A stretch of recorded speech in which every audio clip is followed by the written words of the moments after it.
Hello student, હવે જો ધોરણ 7 ની અંદર આપણે આગળ ચેપ્ટર 3 માહિતીનું નિયમન, તો એની અંદર આપણે સ્વાધ્યાય 3.1 જોતા હતા. એની અંદર આપણે છેલ્લે દાખલા નંબર 9 ની જે હતું બરાબર, એની અંદર પ્રશ્ન 1 અને 2 તમને સોલ્વ કરાયા હતા. તો એની અંદર આપણે જે માહિતી આપણને આપી હતી, તો આ રીતે આપણે માહિતી એની અંદર આપેલી હતી કે 10 છોકરીઓની ઊંચાઈ, પછી એને આપણે ચડતા ક્રમમાં ગોઠવેલી. ચડતા ક્રમમાં ગોઠવ્યા પછી એના પ્રશ્નો હતા કે સૌથી વધુ ઊંચાઈ ધરાવતી અને સૌથી ઓછી ઊંચાઈ ધરાવતી આપણે છોકરીઓ લખવાની હતી. તો અહીંયા લખ્યું સૌથી વધુ આપણે લખેલી હતી 151 અને સૌથી ઓછી 128 આપણને આપેલી હતી. હવે જો જે ત્રીજા નંબરનો પ્રશ્ન છે, માહિતીનો વિસ્તાર કેટલો થશે? નંબર 3, તો વિસ્તાર બરાબર, તો એની અંદર આપણે ખબર કે સૌથી વધુ ઊંચાઈ એની જગ્યાએ આપણે લખીશું મહત્તમ અવલોકન માઈનસ લઘુત્તમ અવલોકન. તો મહત્તમ અવલોકન એનું કેટલું છે તો એ આપણે લખવાનું છે. તો મહત્તમ અવલોકન એનું છે 151 માઈનસ 128. 151 માંથી 128 આપણે શું કરવાના છે? માઈનસ કરવાના છે. એના માઈનસ કરીશું આપણે એટલે એની મહત્તમ જે ઊંચાઈ છે એ ઊંચાઈ આપણને એનો વિસ્તાર મળી જશે. તો 1 અને 8 નો છેદ ઉડશે ને એટલે 10 તો લઈએ, તો 10 ને 11, 11 માંથી 8 આપણે માઈનસ કરીએ તો ત્યાં કેટલા આવશે? 3 આવશે. 5 અને 4 માંથી પાછા 2 આવશે ને 1 માંથી એટલે માઈનસ થઈ જશે. તો સેન્ટીમીટર, તો કેટલા આવશે? 23 સેન્ટીમીટર. તો એનો શું આવ્યો? વિસ્તાર આપણે શોધી શકીએ. જે આપણે સંખ્યા આપી છે એનો વિસ્તાર આ રીતે આપણે એનો શોધી શકાય. પછી દાખલા નંબર 4 એની અંદર ચોથો છે, છોકરીઓની સરાસરી ઊંચાઈ કેટલી થશે? તો છોકરીઓની સરાસરી ઊંચાઈ આપણે શોધવાની છે. છોકરીઓની સરાસરી ઊંચાઈ છે એ ઊંચાઈ માટે આપણે એને લખીએ કે કેવી, એ તો 10 છોકરીઓ છે તો એની ઊંચાઈ સરેરાશ ઊંચાઈ આપણે લખવી છે. તો એની અંદર આપણે સૂત્ર લખીએ, સરાસરી બરાબર આપેલી સંખ્યાનો સરવાળો ભાગ્યા કુલ સંખ્યા. તો આપેલી સંખ્યાનો સરવાળો, તો જે આપણે આપેલી છે ક્રમની અંદર લખીએ 128 plus 132 plus 135 plus 139 plus 141 plus 143 plus 146 plus 149 plus 150 plus 151 અને છેદમાં કેટલા આવશે? 10. આ બધાનો આપણે સરવાળો કરવાનો છે. સરવાળો કરતે ધ્યાન રાખજો તમે કે જ્યારે પણ તમે સરવાળો કરો છો તો આ આડી સંખ્યા આપણને આપી છે તો ધ્યાનથી શાંતિથી સરવાળો કરો. જો ના ફાવે તો આપણે ઊભી સંખ્યા લખી પણ એનો સરવાળો કરી શકાય છે. તો એ સરવાળો કરતા ધ્યાન રાખવાનું. જો એક પણ જો આગા પાછી અંક થઈ ગયો તો તમારો જવાબ શું થઈ જશે? ખોટો થઈ જશે. એટલે ધ્યાન રાખવાનું, એની અંદર ભૂલ ના થાય, શાંતિથી કરવાનો આપણે. હવે જો તેનો સરવાળો કરું છું તો 9 ને 10, 10 ને 6 16, 16 ને 3 19 ને 20, 20 ને 29 ને 34, 34 ને 2 36, 36 અને 8 એટલે 44. તો આપણે એને જે સંખ્યા આપણે તો એ જો જોવાનું તેનો સરવાળો આપણે કરીએ છીએ બરાબર આવે છે કે 44 નો ચોક વધી 4, 5 ને 5 10, 10 ને 4 14, 14 ને 4 18, 18 ને 22, 22 ને 4 26 ને 4 30 ને 33 ને 3 36, 36 નો 39, 40 ને 41 નો એકડો વધી 4, 4 આય બરાબર. 4 ને 5 6 7 8 9 10 11 12 13 ને 14, 14 છેદમાં 10. હવે 10 વળી ભાગાકાર તો સિમ્પલ, એક અંકે આપણે પોઈન્ટ મૂકી દેશું તો કેટલા આવશે? 141.4 સેન્ટીમીટર. કેટલા આવશે? 141.4 સેન્ટીમીટર બરાબર. તો આ રીતે આપણે એના ચારે ચાર જે પ્રશ્નો હતા બરાબર. હવે પાંચમો પ્રશ્ન છે એનો આપણે જવાબ આપવાનો છે. તો એની સરાસરી આપણે શોધી લીધી બરાબર. 141.4 સેન્ટીમીટર એની સરાસરી આવશે. હવે આપણે શું કીધું કેટલી છોકરીઓની ઊંચાઈ સરાસરી ઊંચાઈ કરતાં વધુ છે સરાસરી ઊંચાઈ છે 141 છે એનાથી વધુ કેટલી છોકરીઓની ઊંચાઈ છે આપણે એને શોધવાની છે બરાબર તો એની અંદર આપણે લખીએ 5મા નંબરનો તો કેટલી છોકરીઓ જોઈએ આપણે તો એની અંદર 3 થી આપણને ખબર પડશે જો 141.4 છે તો અહીંયાથી આપણે વધારે થશે 141 સુધી આવશે 143 થી વધુ થઈ જશે તો વધુ આપણે સંખ્યા લેવી છે તો 143 કરતા વધુ તો 143 થી લઈએ 41 સુધી તો આપણને એની થઈ જશે તો 143 પછી 146 149 150 151 બરાબર આટલી છોકરીઓની તો 5 છોકરીઓની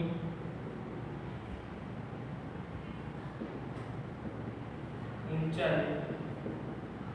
સરાસરી કરતા વધુ કેટલી 5 છોકરીઓની ઊંચાઈ એ સરાસરી કરતા વધુ છે કઈ ઊંચાઈ વધુ છે તો આપણે ઉપર લખી દીધી છે બરાબર તો આ તો આપણે સ્વાધ્યાય 3.1 તો એની અંદર જે પોઈન્ટ આપણે આવતા હતા એ દરેક પોઈન્ટ વિશે આપણે માહિતી મેળવી લીધી કે એની અંદર જે પોઈન્ટ આપણે લખવાના હતા એ આપણે એની અંદર કરી દીધા હવે આપણે આગળ જે ભણવાનું છે એ નવો પોઈન્ટ છે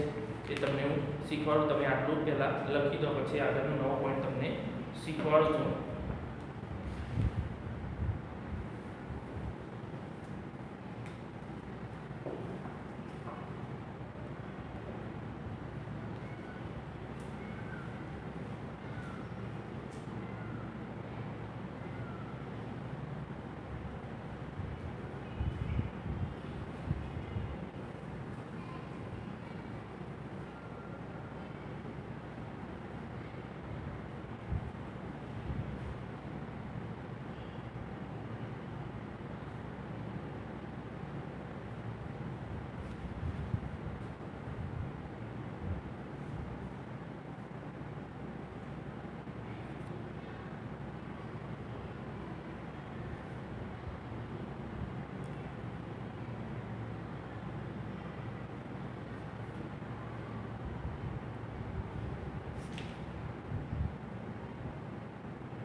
હવે જો આગળનો પોઈન્ટ આપણો છે આપણે આ શીખી લીધો હવે જે શીખવાનું છે બીજા બે પોઈન્ટ એના છે મધ્યવર્તી સ્થિતિના માપની અંદર આપણે સરાસરી શોધી આપણે સરાસરી શીખ્યા હવે આપણે જે શીખવાનું છે બરાબર એ છે બહુલક અને મધ્યસ્થ તો પહેલા આપણે મધ્યસ્થ વિશે શીખીશું અને પછી આપણે બહુલક વિશે શીખીશું તો એની અંદર આપણે ધ્યાન આપવાનું તો કેવી રીતે આપણે એને કરી શકાય છે શોધી શકાય છે જોવાનું છે હવે જો તો મધ્યસ્થ વિશે શક્ય આપેલી માહિતીને જેથી આપણે એને શીખવાનું છે પોઈન્ટ એ છે મધ્યસ્થ બરાબર બીજો જે પોઈન્ટ છે આપણો સરાસરી એક એનો મધ્યવર્તી સ્થિતિના બે માપ આપણે ત્રણ માપ હતા સરાસરી એટલે કે મધ્યસ્થ અને બહુલક તો એની અંદર આપણને જે આપેલું છે તો એમાં આપણે જોઈશું કે કયું આપણે માપ થી આને આપેલું છે તો પેલું મધ્યસ્થ છે તો તો મધ્યસ્થની અંદર આપણે જોવાનું છે કે આપેલી માહિતીને ચડતા કે ઉતરતા ક્રમમાં ગોઠવતા બરાબર વચ્ચે રહેલો પ્રાપ્તાંકની માહિતીનો મધ્યસ્થ છે. તો આપેલી માહિતીને ધ્યાન રાખજો, એની વ્યાખ્યા છે આપેલી માહિતીને ચડતા અથવા ઉતરતા કોઈ પણ ક્રમમાં ચડતા કે ઉતરતા ક્રમમાં બરાબર. તો ઉતરતા ચડતા અને ઉતરતા ક્રમમાં ગોઠવતા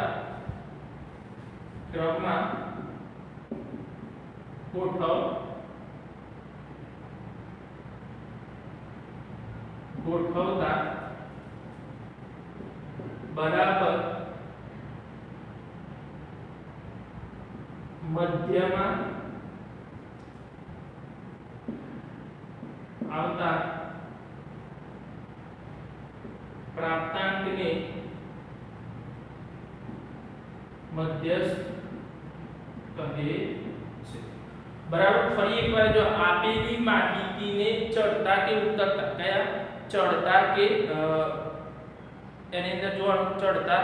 કે ઉતરતા ક્રમમાં, તો ચડતા કે ઉતરતા ક્રમની અંદર તો ચડતા અથવા ઉતરતા ક્રમમાં ગોઠવતા બરાબર. તો ચડતા કે ઉતરતા ક્રમમાં ગોઠવતા બરાબર. તો ચડતા અને ઉતરતા ક્રમની અંદર આપણે ગોઠવે એ જે માહિતી છે એ માહિતીને આપણે ગોઠવતા બરાબર મધ્યમાં આવતા બરાબર અથવા વચ્ચે રહેલો પ્રાપ્તાંક એ માહિતીનો મધ્યસ્થ છે. એટલે કે મધ્યમાં એટલે બંનેની વચ્ચે તો એમાં જે રહેલો છે એને આપણે માહિતીનો મધ્યસ્થ કહીએ છીએ બરાબર. હવે મધ્યસ્થની અંદર ધ્યાન રાખવાનું છે ચડતા ક્રમમાં અને ઉતરતા ક્રમમાં સંખ્યાને ગોઠવવાની છે. એ સંખ્યાને ગોઠવ્યા પછી આપણે એને નક્કી છે કે એનો મધ્યસ્થ કેટલો આવે છે. તો એની અંદર બે પ્રમાણે છે કે જ્યારે પણ આપણને કોઈ સંખ્યા મધ્યસ્થ શોધતી વખતે આપણે ધ્યાન રાખવાનું છે કે પ્રાપ્તાંકોની સંખ્યા, જે પ્રાપ્તાંકો આપણને આપેલા છે બરાબર, એ પ્રાપ્તાંકોની સંખ્યાની અંદર આપણે જોઈએ કે જે સંખ્યા છે એની અંદર તો એ જે આપેલી સંખ્યા છે એને આપણે જોઈએ કે પ્રાપ્તાંકની મધ્યક કહીએ છીએ. તો એની અંદર પ્રાપ્તાંક આપણને જેટલા પણ આપેલા છે બરાબર, તો એ પ્રાપ્તાંકોને આપણે ચડતા કે ઉતરતા ક્રમમાં પહેલા ગોઠવી દેવા, કોઈ પણ એક ક્રમમાં આપણે ગોઠવી દેવાના અને પછી આપણે એને શું કરવાનું છે તે ગોઠવ્યા પછી જે સંખ્યા આપણે લઈએ છીએ એને આપણે શું કરવાનું, તો એ જે પ્રાપ્તાંકો છે એને મધ્યની અંદર આપણે જોવાનો છે કે એની જે મધ્યમાં જે આવતી હોય એ આપણે એને લેવાનું છે. તો એની અંદર જે સૂત્ર છે બરાબર, તો એની અંદર માહિતીનો મધ્યસ્થ આપણે શોધવાનો છે. તો એ માહિતીનો મધ્યસ્થ આપણે જોઈએ કે માહિતીના પ્રાપ્તાંકોની સંખ્યા, બે એના સૂત્રો છે યાદ રાખવાનું કે માહિતીને પ્રાપ્તાંકોની સંખ્યા અથવા પ્રાપ્તાંકો આપણને જે આપેલા છે એ પ્રાપ્તાંકોની સંખ્યા એકી અને બેકી બે વખત આપણે એને જોઈએ. દાખલા તરીકે માહિતીમાં પ્રાપ્તાંકોની સંખ્યા કઈ હોય, તો સંખ્યા આપણને એકી આપી હોય, એકી હોય ત્યારે માહિતીમાં પ્રાપ્તાંકોની સંખ્યા એકી એટલે કેવી 1 3 5 બરાબર 7 આ રીતે એકી સંખ્યા આપણે ગણીએ પ્રાપ્તાંક, પછી આપણને ખબર પડે કે આની અંદર 7 સંખ્યા છે, આની અંદર 9 સંખ્યા છે. તો એકી સંખ્યા હોય ત્યારે આપણે એનો મધ્યસ્થ શોધવો હોય તેનું સૂત્ર છે મધ્યસ્થ બરાબર n પ્લસ આપણે જે સંખ્યા આપી છે n પ્લસ 1/2 બરાબર. તો આ જે છે બરાબર મો પ્રાપ્તાંક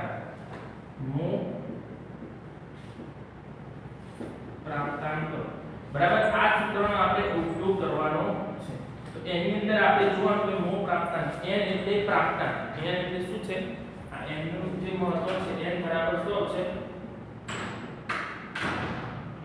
પ્રાપ્તાંક. તો એ પ્રાપ્તાંકની સંખ્યા આપણે લેવાની છે. દાખલા તરીકે આપણને આપેલું છે જવાબ, આનાથી જવાબ આપણને નહીં પ્રાપ્તાંકને ચડતા ક્રમમાં ગોઠવી દેવાનો અથવા ઉતરતા ક્રમમાં ગોઠવી દેવાનો. પછી આપણે આ સૂત્ર લખવાનું મધ્યસ્થ બરાબર n પ્લસ 1/2. n એટલે પ્રાપ્તાંક, દાખલા તરીકે 7 પ્રાપ્તાંક છે તો 7 પ્લસ 1 બરાબર 7 પ્લસ એટલે 8/2 બરાબર 4. 4 મો પ્રાપ્તાંક છે. જવાબ એનો 4 નથી, હું તમને અહીંયા શીખવાડીશ એટલે તમને ખબર પડશે કે એને કેવી રીતે આપણે લેવાનું છે. તો જે સંખ્યા આપણે આપી છે એને કેવી રીતે આપણે લઈ શકીએ છે. હવે જો પાછું બીજું છે માહિતીમાં પ્રાપ્તાંકોની સંખ્યા બેકી હોય ત્યારે હવે પ્રાપ્તાંકોની સંખ્યા બેકી હોય ત્યારે આપણે અહીંયા જોઈએ કે એકી સંખ્યા હોય ત્યારે અને આની અંદર આપણે બેકી સંખ્યા હોય ત્યારે આપણે એને કેવી રીતે કરવાનો છે તો ધ્યાન રાખજો કે જ્યારે આપણે બેકી સંખ્યા એટલે આપણે 6 આપે કોઈ પ્રાપ્તાંકની સંખ્યા અથવા કોઈ સંખ્યા 6 આપી હોય 8 આપી હોય તો એ જે સંખ્યા આપી છે એ સંખ્યાની અંદર આપણે મધ્યસ્થ શોધવો છે તો આપણે કેવી રીતે શોધી શકાય છે તો એની અંદર આપણે જોવાનું કે એ જે સંખ્યા છે એ સંખ્યાની અંદર આપણે જે સંખ્યા આપી છે એને કેવી રીતે શોધી શકાય તો જો એની અંદર સૂત્ર આપણે એનું બદલાય છે તો ધ્યાન રાખજો મધ્યસ્થ બરાબર તો અહીંયા એની અંદર શું આવશે n ભાગ્યા 2 મો પ્રાપ્તાંક પ્લસ n પ્લસ 1 છેદમાં 2 મો પ્રાપ્તાંક બે વખત આપણે લખ્યું છે n છેદમાં n તો આપણને n વિશે ખબર પડી ગઈ કે n એટલે શું n એટલે શું કે n સંખ્યા આપણને જે આપી છે એને આપણે કેવી રીતે એને લેવાની છે એ આપણે જોવાનું છે એ સોરી એટલે આ રીતે સૂત્ર લખવાનું છે n ભાગ્યા 2 પ્લસ એટલે કે આનો જવાબ લઈએ પછી આપણે પ્લસ લેવાનો ધ્યાન રાખજો પેલામાં પ્લસ આપણે ઉપર એની જોડે લીધેલો છે આની અંદર આપણે એ તો હું તમને શીખવાડીશ એમાં ખબર પડી જશે અહીંયા આપણને આવશે ભાગ્યા 2 શું આવશે ભાગ્યા 2 તો આની અંદર જો સૂત્રનો ઉપયોગ આ રીતે બે સૂત્રો આપણે આપેલા છે એકી સંખ્યા હોય ત્યારે અને બેકી સંખ્યા આપણને આપી હોય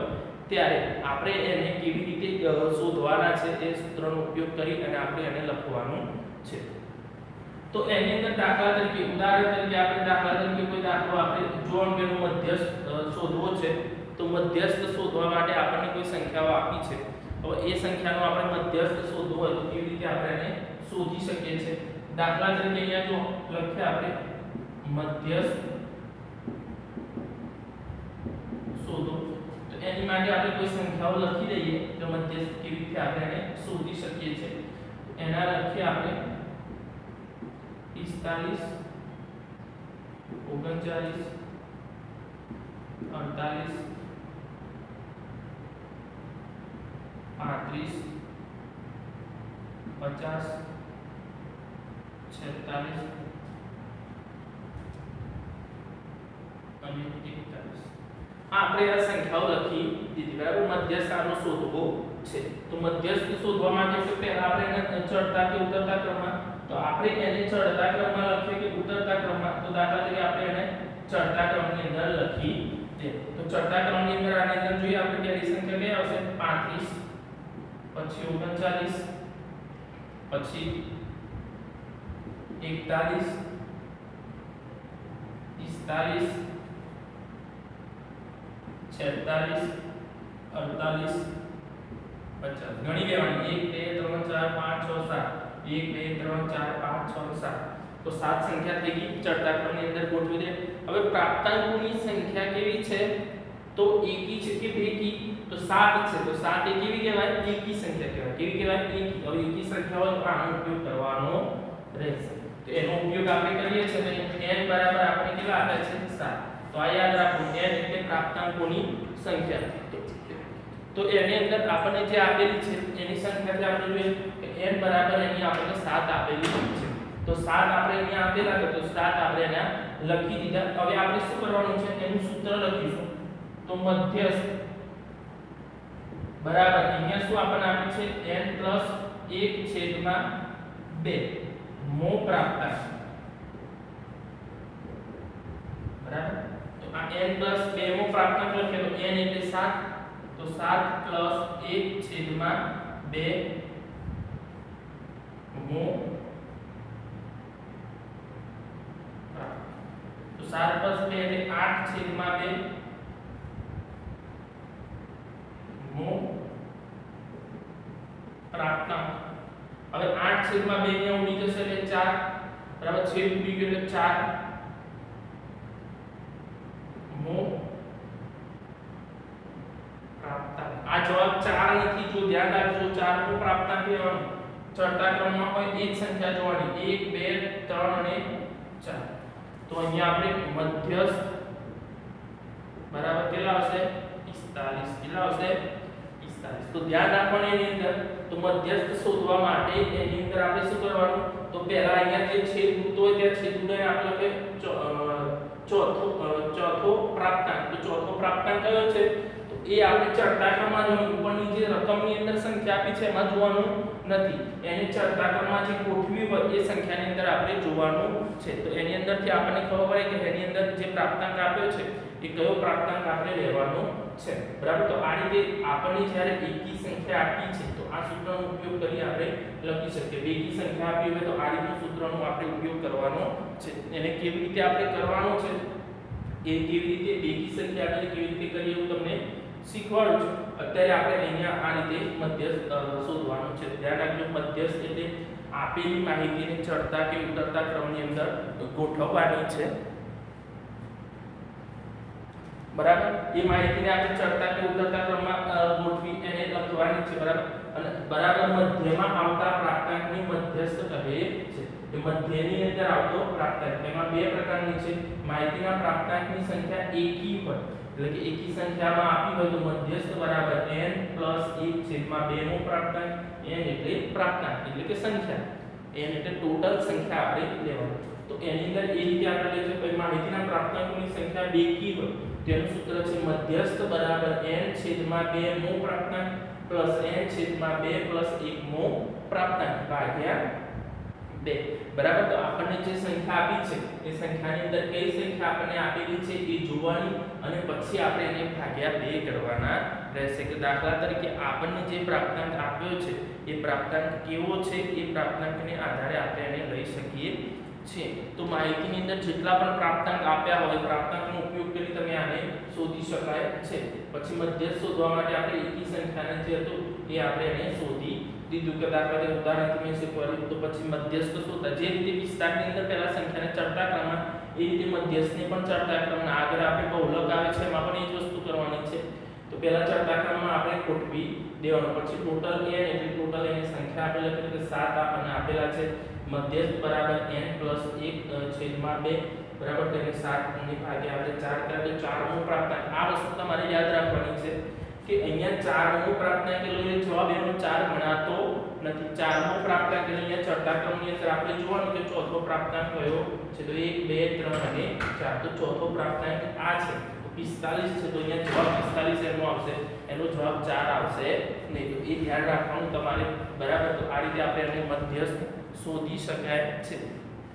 તો આપણને કઈ સંખ્યા કેવી રીતે આપી છે એના આધારે આપણે એનો મધ્યસ્થ શોધી શકીએ તો ધ્યાન રાખવાનું મધ્યસ્થ શોધતી વખતે એકી સંખ્યા છે કે બેકી કેમ કે એની અંદર આપણે શું છે તો એકી બેકી સંખ્યાની અંદર આપણે એની અંદરનું જે માપ આપણને આપેલું છે કે એકી બેકી સંખ્યા હોય તો એની અંદર એનું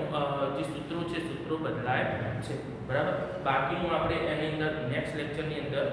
જોઈશું બરાબર આટલા સુધી તમારે કરી દેવાનું